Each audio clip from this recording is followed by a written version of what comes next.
कुठं चौकोनाला तरफडू नका, तिथं जाऊन कुठं टॅक ठाक टॅक ठाक टॅक ठाक ढगात गोळी मारू नका. काय आमचा दोष आहे? आम्ही सांगतो गोळ्या झाला. तुझ्या सरपंचाच्या घरात लग्न असेल, बोलवलं आम्ही झालं. आम्हाला काय माहिती पुढं काय दिवं लागणार ते. राष्ट्रवादी काँग्रेस पक्षाचे आज काही पदाधिकारी झालेले आहेत, काही सहकारी झालेले आहेत.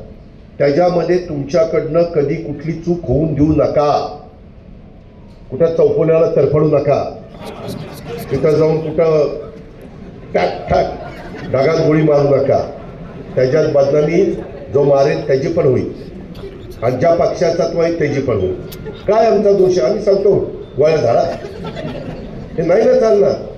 आता काही काहींनी कशा पद्धतीचा त्रास सुनेला दिला.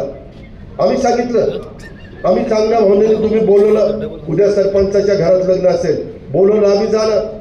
आम्हाला काय माहिती पुढं काय दिवं लागणार ते जर माहिती असतं तर नाही झालं.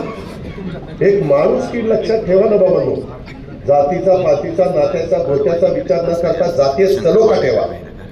ते शिवशाहू फुले आंबेडकरांची विचारधारा आहे, ती आपल्याला अण्णाभाऊ साठेंची विचारधारा आहे. पुण्यश्लोक अहिल्यादेवी होळकर असतील, राजमाता जिजाऊ असतील, क्रांतीज्योती सावित्रीबाई फुले असतील, रमाई माता असतील, या सगळ्यांनी तो विचार मांडलेला आहे.